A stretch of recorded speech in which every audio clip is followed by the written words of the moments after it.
And turn with me to our scripture reading that is from Isaiah chapter 45.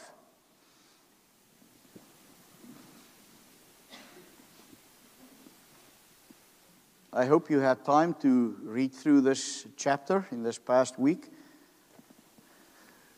Isaiah chapter 45. We are reading from verse 1. This is God's word. Thus says the Lord to his anointed, to Cyrus, whose right hand I have grasped, to subdue nations before him and to loose the belts of kings, to open doors before him, that gates may not be closed. I will go before you and level the exalted places. I will break in pieces the doors of bronze and cut through the bars of iron. I will give you the treasures of darkness and the hoards in secret places, that you may know that it is I, the Lord, the God of Israel, who call you by your name. For the sake of my servant Jacob and Israel my chosen, I call you by your name. I name you, though you do not know me. The Lord is still speaking here about Cyrus. I am the Lord, and there is no other. Besides me there is no God. I equip you, though you do not know me, that people may know from the rising of the sun and from the west that there is none besides me. I am the Lord, and there is no other. I form light and create darkness. I make well-being and create calamity. I am the Lord who does all these things. Shower, O heavens, from above, and let the clouds rain down righteousness. Let the earth open, that salvation and righteousness may bear fruit. Let the earth cause them both to sprout. I, the Lord, have created it. Woe to him who strives with him who formed him, a pot among earthen pots. Does the clay say to him who forms it, what are you making? Or your work has no handles? Woe to him who says to a father, what are you begetting? Or to a woman, with what are you in labor? Thus says the Lord, the Holy One of Israel, and the one who formed him. Ask me of things to come. Will you command me concerning my children and the work of my hands? I made the earth and created man on it. It was my hands that stretched out the heavens, and I commanded all their hosts. I have stirred him up in righteousness, and I will make all his ways level. He shall build my city and set my exiles free, not for price or reward, says the Lord of hosts. Thus says the Lord, the wealth of Egypt and the merchandise of Cush and the Sabaeans, men of stature, shall come over to you and be yours. They shall follow you. They shall come over in chains and bow down to you. They will plead with you, saying, surely God is in you, and there is no other, no God beside him. Truly you are a God who hides himself, O God of Israel, the Savior. All of them are put to shame and confounded. The makers of idols go in confusion together. But Israel is saved by the Lord with everlasting salvation. You shall not be put to shame or confounded to all eternity. For thus says the Lord who created the heavens, He is God, who formed the earth and made it. He established it. He did not create it empty. He formed it to be inhabited. I am the Lord, and there is no other.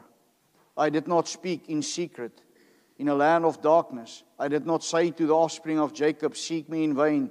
I, the Lord, speak the truth. I declare what is right. Assemble yourselves and come. Draw near together, you survivors of the nations. They have no knowledge who carry about their wooden idols and keep on praying to a God that cannot save. Declare and present your case. Let them take counsel together. Who told us long ago? Who declared it of old? Was it not I, the Lord, and there is no other God besides me? A righteous God and a Savior. There is none besides me. Turn to me and be saved, all the ends of the earth, for I am God, and there is no other. By myself I have sworn. From my mouth has gone out in righteousness a word that shall not return. To me every knee shall bow, every tongue shall swear allegiance. Only in the Lord it shall be said of me, our righteousness and strength. To him shall come and be ashamed all who were incensed against him. In the Lord all the offspring of Israel shall be justified, and shall glory. Turn to me and be saved, all the ends of the earth, for I am God, and there is no other. I think there is one refrain that I could have chosen to focus on this morning, and the fact that the Lord has said over and over again, there is no other. I am God. Now, beloved congregation of our Lord Jesus Christ, when we jump into a chapter of a very extensive book like Isaiah, it is important for the correct understanding of our chapter and our text, verse 22, that I give you a brief historical introduction to Isaiah 45. And the first thing I want you to understand is when Isaiah ministered and why it is important for us to know that. Isaiah lived and preached in Judah during the 8th century before Christ, in the days of kings like Uzziah, Ahaz, and Hezekiah. Jerusalem still stood during that time. The temple was still operating.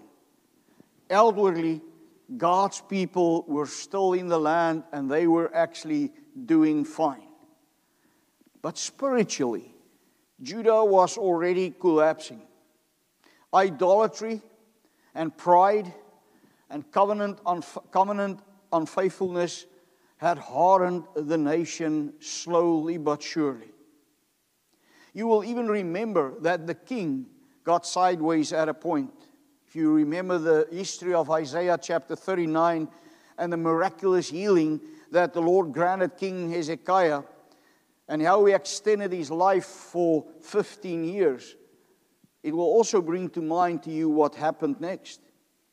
You also know that the king got some visitors just after that, and the visitors came from a different land, from Babylon actually, to inquire about the miracle that took place.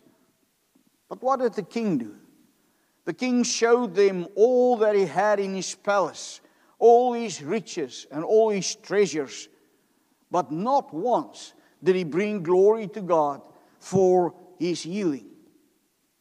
And it was then after this event that Isaiah pronounced to him in Isaiah 39, 6, 7, Behold, the days are coming when all that is in your house shall be carried to none other than the people that came and visited him from Babylon. It shall be carried to Babylon. And from this point on, their exile, we can say, was no longer conditional. The judgment of God was certain. The future of Judah was sealed. That is why the prophet could say Judah would soon be exiled. Judah's exile was decreed. It's not going to happen immediately. Many years are still going to go by, but it will happen. And even though Isaiah would not be alive when the exile to Babylon would take place, he is prophetically declaring to them that God had decreed that for them. Even in the structure of Isaiah, if you would study Isaiah, would help us see the timeline. In Isaiah 1 through 39, you will see it contains the warnings and the judgments to Isaiah's contemporaries. He calls them over and over and over again to repentance. And he proclaims the threat of the exile. But then in Isaiah 40 through 45 or 55, it contains the absolute reality that God decreed now their exile. Nothing will change that anymore. The judgment will come. And from here on, Isaiah was speaking to a people as good as exiled already. That's the type of language that he's using the whole time. And that's what confused some people. He spoke to a future generation that is as good as living in Babylon already. A people who was crushed, powerless, humiliated, and tempted to believe that the Lord has even abandoned them. However, there was still time, but they did not listen to the Lord. And it's because they did not listen on these multiple requests and multiple declarations of repentance that they did not heed to, that the Lord has eventually decreed their final judgment. And if you remember this, it will not be as confusing. This is really what we call prophetic prolepsis. God speaks to the future as if it were present already. So if you remember that, Isaiah, in a sense, would be less confusing. God addresses the future of a generation long before the things that He said will happen actually happen. God even knew what they would think and say. Namely that God, as I said, God abandoned them, and the gods of Babylon defeated Him. And that's why even in this chapter, over and over and over, He says, I am God, there is none other. And yet in His mercy, God comforts this future generation already, ahead of time. You remember even in chapter 40, He says, comfort my people. Isaiah 45 is written for that coming darkness. Even though they will think He abandoned them or that He was defeated, He proclaimed, I am the Lord, there is no other. History is not out of control. I think there are days that we sometimes feel like that. But I hope that this history will remind you again that God is absolutely, perfectly in control of history. Empires rise and fall by God's command. Even the exile to Babylon itself is not evidence of God's weakness, but of His righteous judgment and faithful purposes for His people. Now let's look at the role of Cyrus, the anointed of the Lord. Because we need to look at how God promised salvation to a people who was in absolute certainty destined for Babylonian exile. In Isaiah 45:1 gives us the answer, thus says the Lord to His anointed, to Cyrus. So how will God realize their return from Cyrus? It's certain they will be taken into exile, but God promises that they will come back. Astonishingly, God names King Cyrus His anointed. And He does that nearly 150 years before Cyrus was even born. Why did God call Cyrus His anointed? Not because he was a redeemer of souls, but because he was set apart by God for a specific historical task. How amazing is this?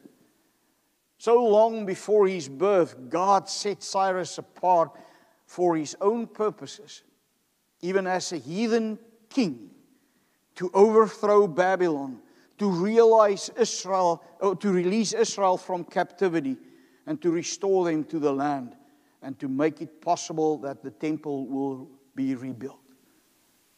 That king made all those things possible.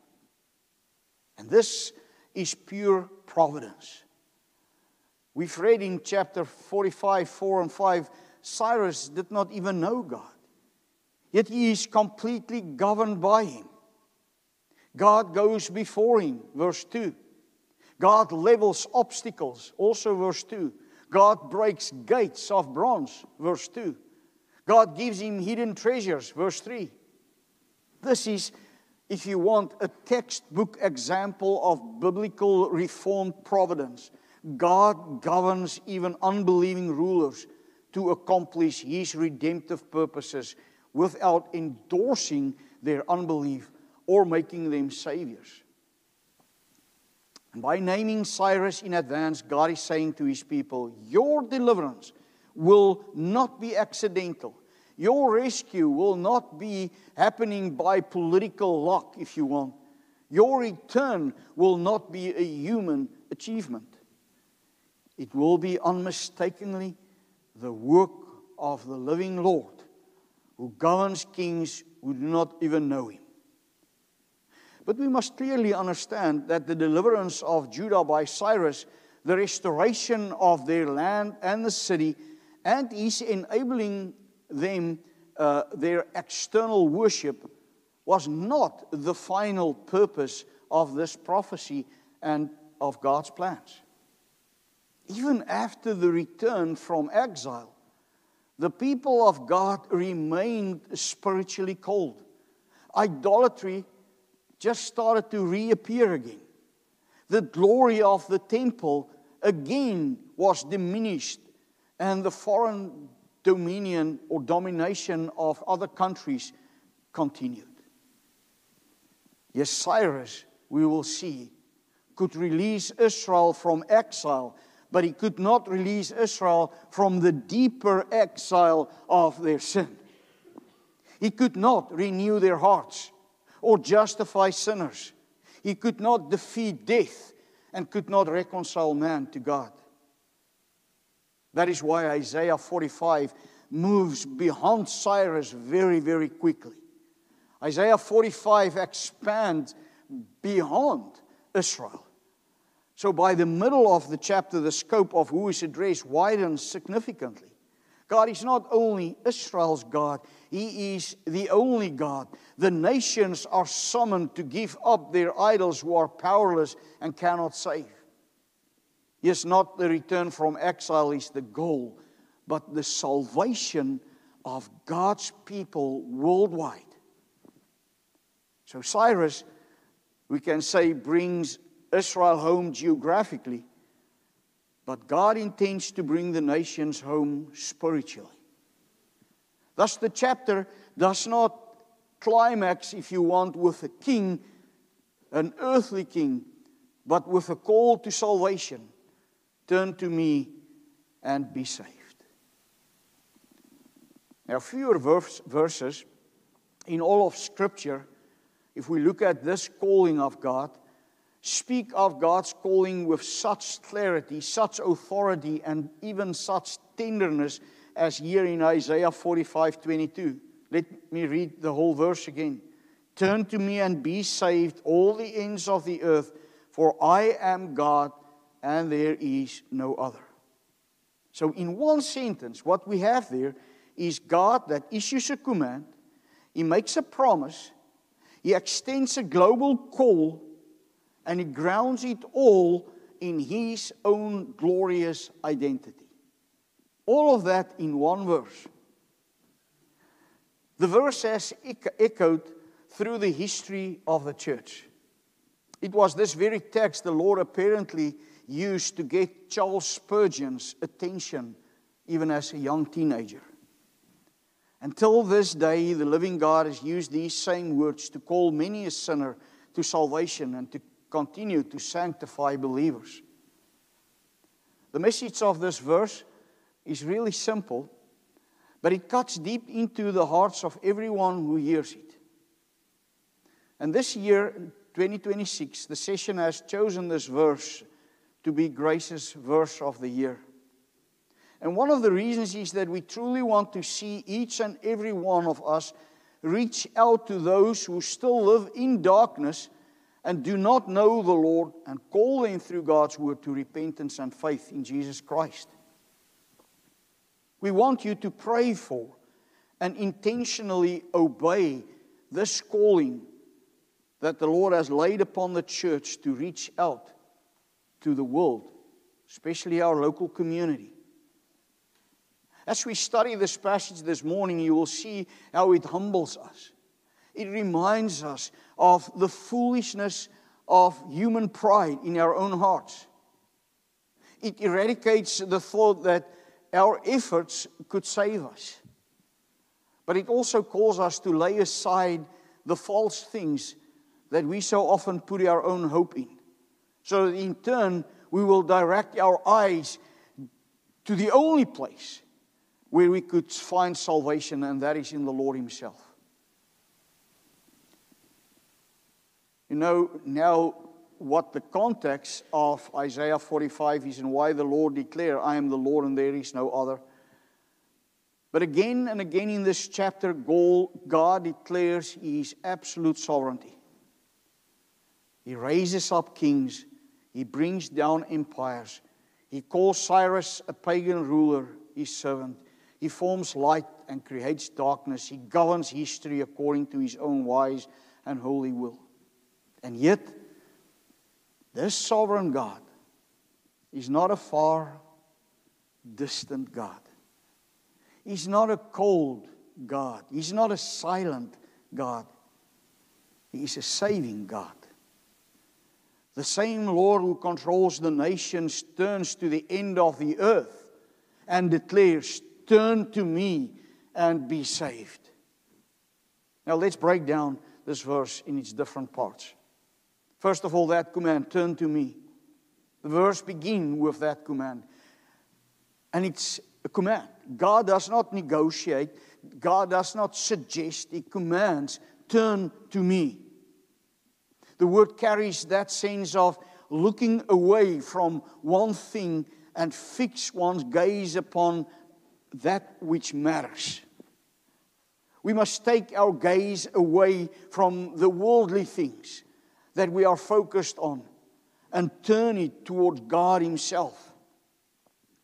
It entails turning away from false gods, from our false hopes, from our false confidences, and turning towards the living God.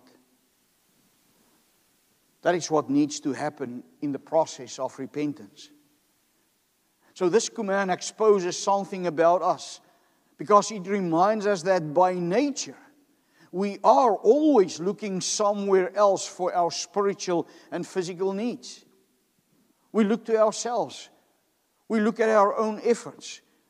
We look at our own morality. We look at our own religious activities. We look to our performances and successes. We look to our own strength and we think we've got it made. But God says, stop looking there. Do not look inward. Do not look outward. Do not look downward. But look upward to me.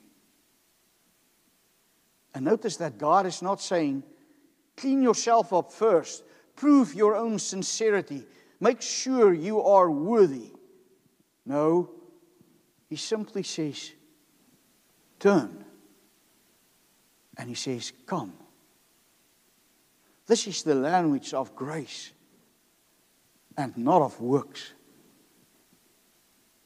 And then He gives this wonderful promise, a comforting promise, and be saved.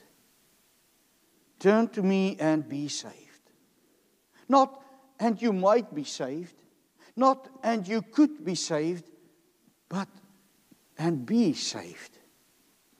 So salvation here is certain because it rests not on the strength of the sinner and the sinner's response, but on the power of the Savior. The salvation the Word of God teaches us is not earned. It is not deserved. It is not assisted by human merit. No, it is the free gift of God. What does it mean to be saved? It means to be delivered from the guilt of sin, to be rescued from God's judgment, to be restored to fellowship and unity and peace with God Himself. So the language the prophet Isaiah uses to call God's people to repentance is biblical language. There was no other way to be saved in the Old Testament times. We talked about it this morning in Sunday school. Yes, the language he uses is justification language. It is redemptive language. It is gospel language. So, beloved, even though you have answered the call, remember again this morning, salvation does not come by working, but by resting in Christ and His works. And faith does not achieve salvation. Faith receives the salvation accomplished for us in Jesus Christ. But look at the scope of this call. When He says, all the ends of the earth. We could ask, who did Isaiah address here? Clearly, he did not only speak to God's people. He did not call and speak only to national Israel. No, this call of repentance goes out to all the ends of the earth. And this command to repent does not come from a small, insignificant tribal deity. No, this is the Lord of heaven and earth, who calls Jew and Gentile near and far.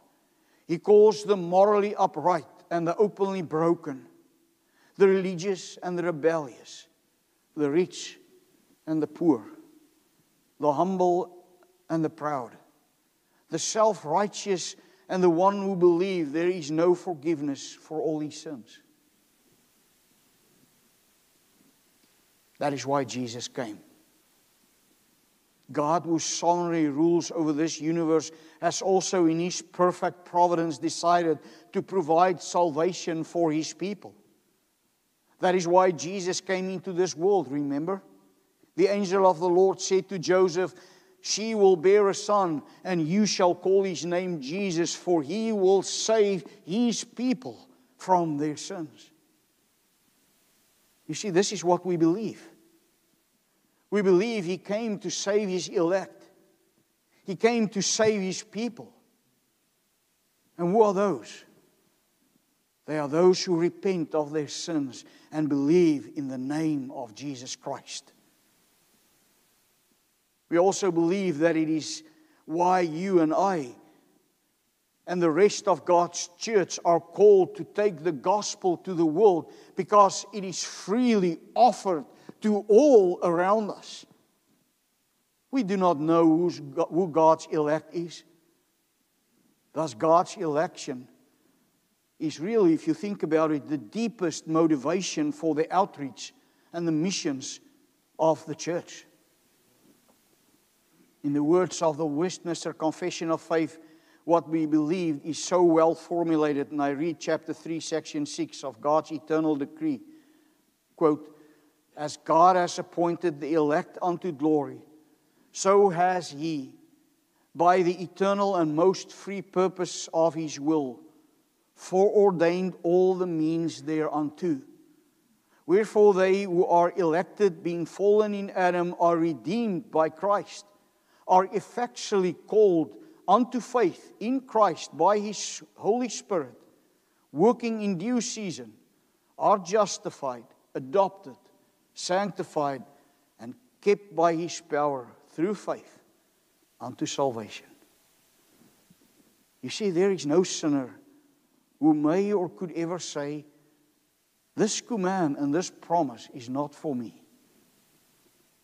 If you are hearing this word today, whether you are sitting here or listening over the television, you are being addressed by God Himself from this passage.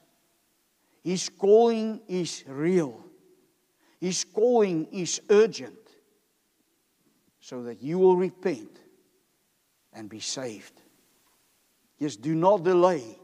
Repent and return to the Lord God Almighty.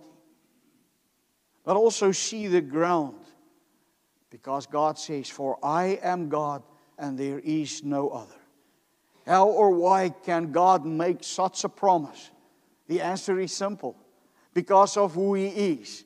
Isaiah continues to state, "For I am God and there is no other." This addition completes what we believe about salvation, namely that salvation does not rest on the sinner's decision, and I actually said that, or the strength of our faith, or the worthiness of the recipient. No, salvation rests on God Himself. That's why you and I, even when we are down in the dumps, may look up to Him and hold fast unto Him, because He and His promises are sure and certain and secure. Only God has the authority to save. Only He has the power to save. Only He has the righteousness to justify. Only He has the mercy to forgive.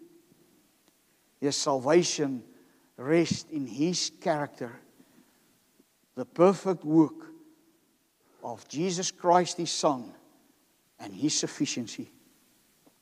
Every false god or idol that any man might have trusted, I'm sure you can say the same, has failed you in this life. Because idols cannot save. Efforts cannot save. Mere religion cannot save, but the Lord can. And He does. This is why all glory belongs to Him alone, because salvation is from Him, through Him, and to Him. And the reason? You and I have celebrated it this past week. And on top of His birth, the birth of the Son of God, we are blessed and commanded to celebrate His resurrection from the dead every Sunday, because without His resurrection, His birth and death were meaningless. Yes, our Lord Jesus Christ, who came to this earth, completed what God intended to be a shadow through Cyrus. Cyrus was called anointed, but Christ is the true anointed one. Where Cyrus did not know the Lord, only ruled temporarily, and saved only politically, Christ is the eternal Son of God, who rules forever and saves eternally. Yes, Cyrus defeats Babylon, but Christ defeats sin and Satan and death. Yes, our Lord Jesus Christ completes the work of Isaiah chapter 45.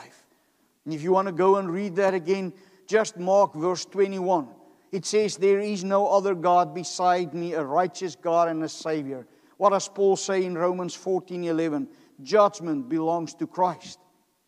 Mark verse 23. To me every knee shall bow. And Paul responds in Philippians 2:10 and 11. Every knee will bow to Christ. Mark verse 25. It reads, in the Lord all the offspring of Israel shall be justified. And in Romans 3-5, we see so clearly that justification is only through Christ. Christ accomplishes what Cyrus could not. Atonement for sin, righteousness credited to believers, a new covenant, a worldwide people of God. So why is outreach so important? We support a lot of missionaries worldwide. But what about our local community? I want you to remember this morning, outreach flows from God's nature. Isaiah 45 does not present outreach as a strategy. It presents us with a theological necessity. Because if God alone saves, if God calls all nations, if God has acted decisively in Christ, then silence is disobedience. The call, turn to me and be saved, is not addressed to Israel alone, but entrusted to the church. In Isaiah, God speaks directly. In the New Testament, God speaks through the preaching of Christ, and Christ speaks through His church. And as we bring the word to others, and the Holy Spirit applies the words to the hearts of people, so the church eventually is gathered from the ends of the earth to become full, so that the day of the Lord could come. Romans 10 makes it so clear. How are they to believe in Him, of whom they have never heard? Reformed theology does not weaken outreach. It grounds it, because God ordains it. He ordains the end. He ordains the means. The end, which is salvation. The means, which is the preaching, the witness, the mission. Thus, in the obedience of our task, we could be assured that God prepares the way. When you speak to your neighbor, remember that. We are not responsible for the results. We are responsible to be faithful. We do not advance the kingdom by power and influence. No, God advances His kingdom by truth, obedience, and trust. And we are called to bring the good news of Jesus Christ in season and out of season. And even those we think may not respond might just come to the Lord. That neighbor or family member or colleague that you think will never come to faith could be the one that God has chosen for His purposes to serve Him. You and I cannot work the change, but only God, whose salvation is supernatural. I want you to remember this every time when you are about to speak the gospel this year. Do not fear for rejection. Do not compromise for acceptance. We are not measured by numbers. Let us be faithful to our calling in 2026. And let us speak the gospel of our Lord Jesus Christ, because He is still gathering His church actively, also through us.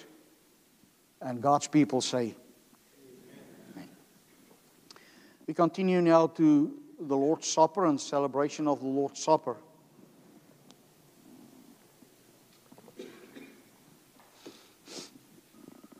Since we do not have an open table, we always fence the Lord's table with these words, so I want you to listen. The Lord's Supper is instituted for the church. That means it is for believers who put all their trust for their salvation in Jesus Christ alone. Thus, you are welcome to celebrate the Lord's Supper with us if you are a member in good standing in this church or in any other Bible-centered and Christ-centered church. If, however, you persist in your sin or continuing to live a sinful lifestyle and have no desire to turn away from it, or if you try to earn God's favor with your works or put your trust for your salvation in rituals or anything else but Christ alone, we encourage you not to partake in this meal, but to observe, to repent, and to turn to the Lord in obedience. Let us now consider for what purpose the Lord has instituted His supper, namely, that we should use it in remembrance of Him. We are to remember Him in the following manner. First of all, let us fully trust that the Lord Jesus Christ was sent by the Father into this world according to the promises made from the beginning to the fathers in the Old Testament, and that He assumed our flesh and blood. From the beginning of His incarnation to the end of His life on earth, He bore for us the wrath of God, under which we should have perished eternally. By His perfect obedience, He has for us fulfilled all the righteousness of God's law. We remember in particular that the weight of the wrath of God cast by our sins pressed out of Him sweat like drops of blood falling on the ground in the Garden of Gethsemane. There He was bound that He might free us from our sins. He suffered countless insults that we might never be put to shame. Though innocent, He was condemned to death that we might be acquitted at the judgment seat of God. He even let His blessed body be nailed to the cross that He might cancel the bond which stood against us because of our sins. By all this, He has taken our curse upon Himself that He might fill us with His blessing. On the cross, He humbled Himself in body and soul to the very deepest shame and anguish of hell. Then He called out with a loud voice, my God, why have you forsaken me? That we might be accepted by God and never more be forsaken by Him. Finally, by His death and the shedding of His blood, He confirmed the new and eternal testament, the covenant of grace, when He said, it is fulfilled. In order that we might firmly believe that we belong to this covenant of grace, the Lord Jesus Christ, during His last Passover, instituted the Holy Supper. He gave the bread and the cup to His disciples in remembrance of Him. He taught us to understand that as often as we eat this bread and drink from this cup, we are reminded and assured of His deep love and faithfulness toward us. It is a sure pledge that He has given His body and shed His blood for us. Otherwise, we would have suffered eternal death. Thus, He nourishes us and refreshes us this morning, this hungry and thirsty souls of us, with His crucified body and shed blood to everlasting life, as certainly as this bread is broken before our eyes, and this cup is given to us, and we eat and drink in remembrance of Him.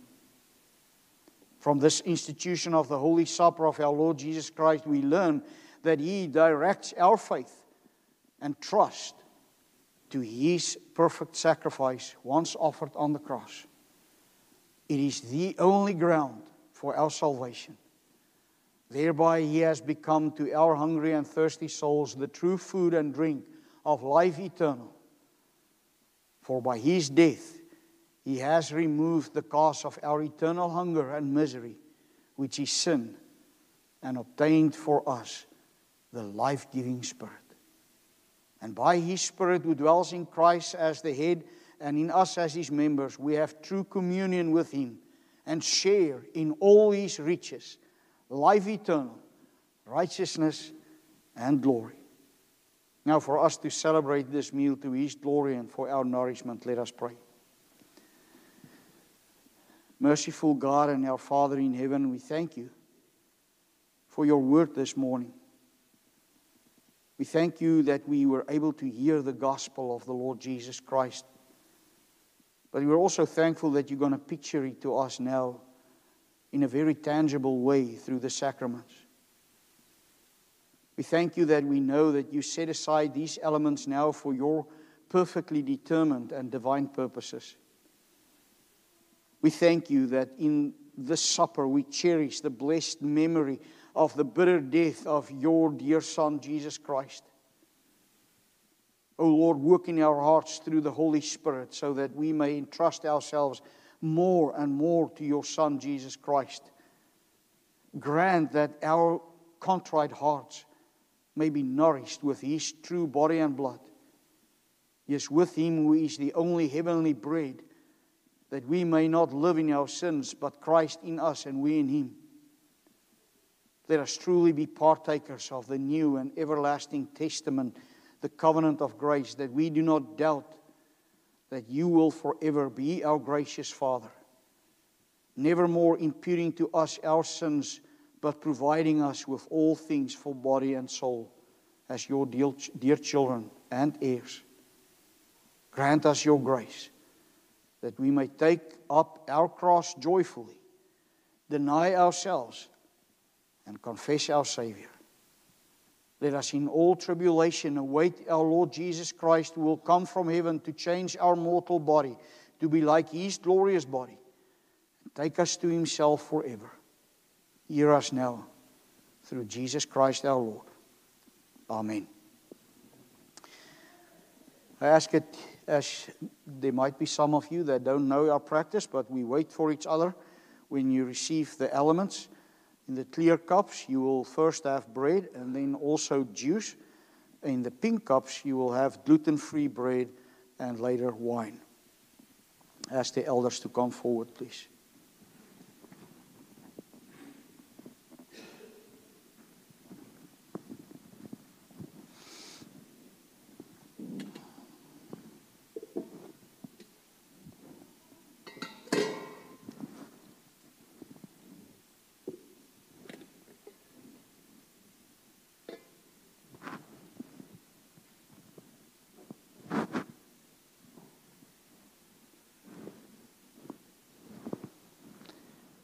The Lord Jesus, on the night He was betrayed, took bread, and after He had given thanks, He broke it and says, "This is my body, which is for you. Do this in remembrance of Me."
Take, eat, remember, and believe that the body of our Lord Jesus Christ was given for the complete forgiveness of all our sins.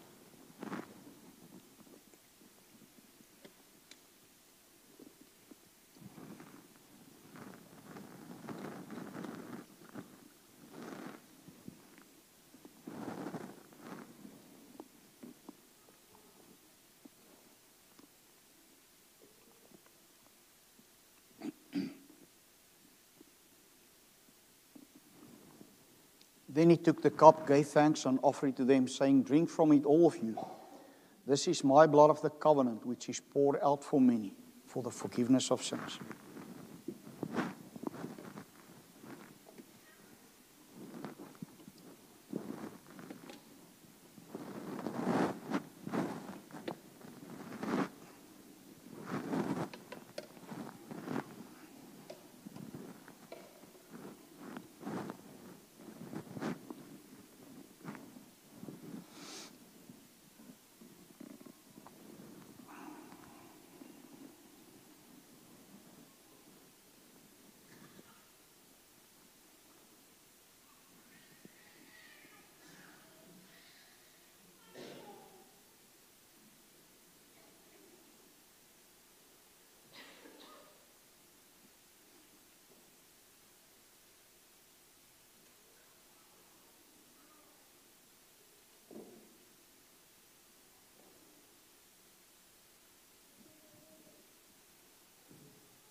Hold this one for me.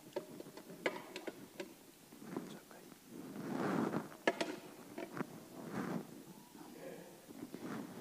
Take, drink, remember, and believe that the precious blood of our Lord Jesus Christ was shed for the complete forgiveness of all our sins.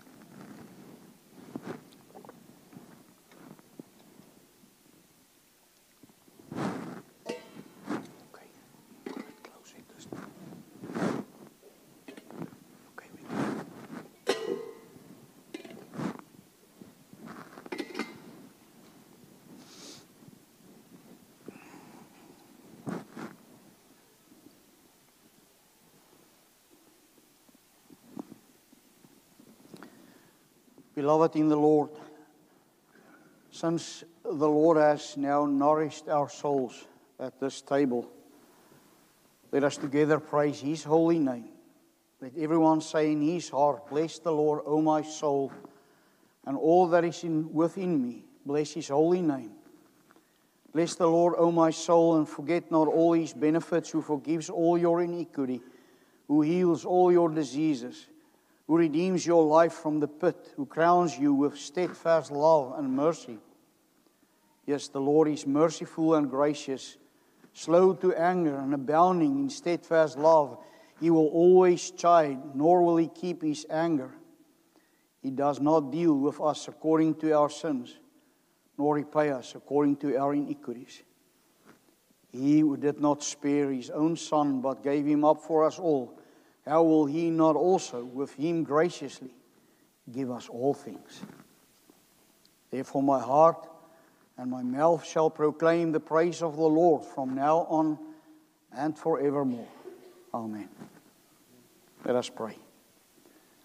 Merciful God and Father, we thank You that in Your boundless mercy You have given us Your only begotten Son as our mediator. Yeah, Lord, so often we have to ask, why us? Why me?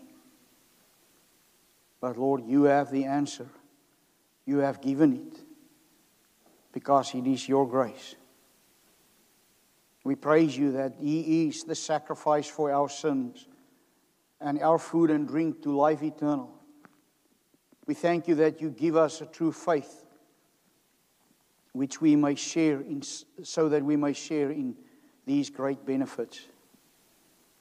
Through Your Son, You have instituted this supper for the strengthening of the faith of this church. We earnestly ask You, faithful God and Father, that by Your Holy Spirit this celebration may lead to our daily increase in true faith and our fellowship with Christ. And in His name we pray. Amen. There's no time for a special offering for Mercy Ministries. If our ushers will take that up, thank you.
Let's end with all hail the power of Jesus' name.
think you will agree with me that our singers really add a dimension to our singing.